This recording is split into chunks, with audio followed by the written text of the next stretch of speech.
नहीं मिली। 9 जून को हमें बजट पेश करना है और इंटरनेशनल मॉनेटरी फंड का यह रवैया रहा तो फिर हमें दूसरे विकल्प देखने होंगे। तो क्या करिएगा मैडम इसके लिए, दूसरे विकल्प के लिए? तो आयशा ने कहा, आईएमएफ की शर्तें हमारी सरकार ने पूरी की हैं, इसके बावजूद कर्ज की नई किस्त जारी नहीं की गई। खुद प्राइम मिनिस्टर न- Shehbaz Sharif IMF international monetary fund chief से बात कर चुके हैं। क्या आपको मालूम है चीफ का नाम क्या है? Nathan porter. तो नाथन पोर्टर से बात कर चुके हैं। फिर बताइए कि आप कमी कहाँ पर रह गई, क्यों पाकिस्तान को कर्ज नहीं दिया जा रहा? आपको बता दें कि पाकिस्तान में महंगाई दर दर जो है 47% पहुंच चुकी है। इससे भी बड़ी दिक्कत तो ये है कि मुल्क में, पाकिस्तान में फूड क्राइसिस चल रहा है। मतलब 500 रुपये किलो आटा चल रहा है, 500 रुपये किलो टमाटर चल रहे हैं, और जो आपकी पेट्रोल है करीब 400 रुपये लीटर है। सोचो, विचार करो। 30 जून आखिरी का तारीख किसके लिए? पाकिस्तान और इंटरनेशनल मॉनेटरी फंड के बीच 6.5 अरब डॉलर के कर्ज पर सहमति 2 साल पहले बनी थी। इसकी 2 किस्तें पाकिस्तान को तो मिल चुकी हैं। अब 1.1 अरब डॉलर की तीसरी किस्त जारी होनी है, लेकिन ऐसा हो ही नहीं पा रहा है। इसके बाद 2.7 अरब डॉलर की रिलीज किस्तें जाने हैं। दिक्कत ये है कि इंटरनेशनल मॉनेटरी फंड हर बार कोई ना कोई अड़ंगा लगा देता है। ये पाकिस्तानी फाइनेंस मिनिस्टर का आरोप है आईएमएफ पर, जिससे कर्ज ले रहे हैं उसी पर आरोप लगा रहा है। देखो मजे की बात, अगर 30 जून तक बाकी रकम जारी नहीं की गई तो प्रोग्राम ही एक्सपायर हो जाएगा। इसके बाद पाकिस्तान सरकार को यह फंड नहीं मिल सकेगा। आयशा ने इस मुद्दे पर कहा कि हम इंटरनेशनल मॉनेटरी फंड की तरफ देख रहे हैं, इसके बावजूद आंखें बंद नहीं किए। अगर वो हमें कर्ज की किस्त जारी नहीं करता है तो हमारी सरकार के पास प्लान बी मौजूद है। शहबाज शरीफ फरवरी में सऊदी अरब गए थे, आपको मालूम होगा। तब क्राउन प्रिंस ने उन्हें कर्ज का भरोसा दिलाया था। हालांकि अब तक ये पैसा पाकिस्तान के खजाने में नहीं पहुंचा है। तो अब बताइए कहाँ पर मामला अटका है? कहाँ अटका है मामला आईएमएफ का? आईएमएफ इंटरनेशनल मॉनेटरी फंड का कहना है कि पाकिस्तान पहले से अरबों डॉलर के कर्ज में पिस रहा है। अगर अर्थव्यवस्था को रफ्तार देने के लिए पाकिस्तान सरकार सख्त फैसले नहीं करती, पहले पाकिस्तान सरकार और पाकिस्तान आर्मी इमरान खान से तो निपट ले, तब वो अपनी खस्ता हालत को सुधारे, तो इससे पार पाने में आगे काफ़ी मुश्किल होगी। ऐसे में पाकिस्तान की जनता से अलग अलग टैक्स के जरिए 170 अरब रुपए वसूलने की सलाह दी गई है।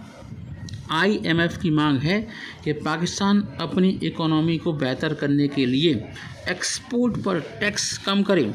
इसके बाद देश में तैयार माल दूसरे देशों में जाएगा, जिससे पाकिस्तान की अर्थव्यवस्था को मजबूती मिलेगी, पाकिस्तान को कुछ डॉलर आएंगे। एक शर्त ये भी है कि पाकिस्तान के पास किसी भी हाल में विदेशी मुद्रा भंडार में अमेरिकी डॉलर की कमी नहीं होनी चाहिए, नहीं तो वो बर्बाद हो जाएगा। इसके लिए सऊदी अरब, चीन, यूएई से मदद मांगने के लिए दबाव बनाया जा रहा है, और दोस्त भी मदद करने को तैयार नहीं है। जियो न्यूज़ के मुताबिक यूएई ने पाकिस्तान को कर्ज देने का भरोसा तो दिलाया, लेकिन अब तक कोई ऑफिशियल स्टेटमेंट नहीं दिया। इसके पहले सऊदी अरब ने 2 अरब डॉलर देने का भरोसा दिलाया था कि कितना कर्ज लेंगे। हालांकि उसने किसी तरह की लिखित गारंटी देने से इनकार कर दिया था। पाकिस्तान सरकार यह बताने को तैयार ही नहीं है कि सऊदी अरब का फंड पाकिस्तान के खजाने में पहुंचा या नहीं।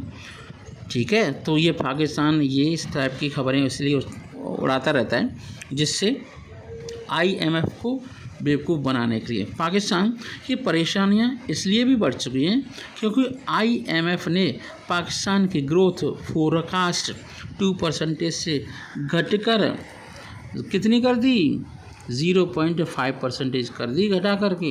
इसके मायने ये हुए कि पाकिस्तान को दुनिया के बाकी देश या संस्थान लोन देने से पहले कई बार, 1000 बार सोचेंगे। दरअसल जिस देश की ग्रोथ प्रेडिक्शन कम या बेहद कम होता है तो उसे कर्ज मिलना काफ़ी मुश्किल हो जाता है। शहबाज शरीफ पेट्रोल, डीजल और बिजली इतनी इसलिए महंगी नहीं कर रहे क्योंकि पाकिस्तान में अक्टूबर में होने वाले चुनाव में जनता इससे नाराज़ हो जाएगी। अब उन्होंने दूसरा तरीका निकाला है। क्या? एक शर्त ने बिगाड़ा खेल। अब ये IMF का शर्त क्या है? पाकिस्तान के अखबार द एक्सप्रेस ट्रिब्यून की मुताबिक ने गेंद पाकिस्तान के पाले में डाल दी थी। वो साफ कह रहा था कि पहले अपने सहयोगी देशों चीन, सऊदी, UAE, कतर से 100% गारंटी दिलाइए, इसके बाद किस्त जारी की जाएगी। मतलब मीडिएटर होना चाहिए कोई, है ना। आप लोन लेते हो तो किसी न किसी को मीडिएटर बनाते हो, वो आपकी जिम्मेदारी लेता है, नहीं तो आपकी जमानत जब्त हो जाएगी। दूसरी तरफ ये देश कुछ और ही रखते हैं। क्या? चारों ही अपने पैसे की गारंटी चाहते हैं। अब इन्हें भी गारंटी चाहिए। उनकी गारंटी कौन देगा? चाइना देगा। इसके लिए उनकी शर्त है कि पाकिस्तान सरकार पहले IMF से गारंटी दिलाए। मतलब साफ है, IMF चाहता है कि इन कंट्रियों की जवाबदेही होनी चाहिए और ये चारों कंट्री ये चाहते हैं कि IMF की जवाबदेही होनी चाहिए। मतलब साफ है कि पाकिस्तान को गोल गोल घुमाया जा रहा है। मतलब साफ है कि दोनों ही पक्षों ने पाकिस्तान को उलझा रखा है, कंफ्यूज कर दिया है। अब भिखारियों को कौन पैसा दे? कहाँ से पैसा आए भिखारियों के लिए? चीन ने $2 अरब लोन रोल ओवर किया, मतलब पैसे वापस लिए, यानी इसकी वसूली कुछ वक्त के लिए टाल दी। IMF और दूसरे देशों के लिए फिक्र की एक बहुत बड़ी वजह पाकिस्तान पर चीन का कर्ज भी है। दरअसल पाकिस्तान ने चीन के प्राइवेट बैंकों से भी पैसा लिया है। इसकी शर्त और ब्याज पर टॉप सीक्रेट है, किसी को नहीं मालूम कितने % का ब्याज लग रहा है, ₹1 का, ₹2 का, ₹10 का। पाकिस्तान की मुश्किल ये है कि अगर वो IMF और दूसरे देशों को यह शर्त बता देता है तो चीन नाराज़ हो जाएगा, और अगर शर्तें नहीं बताता तो IMF और दूसरे देश कर्ज नहीं देंगे। अब पाकिस्तान करे तो करे क्या? बस कुछ नहीं, पाकिस्तान अपने सिंध को दे दे। किसे? चीन को दे दे, और क्या, पैसा आ जाएगा। Thank you so much. जय हिंद, जय भारत।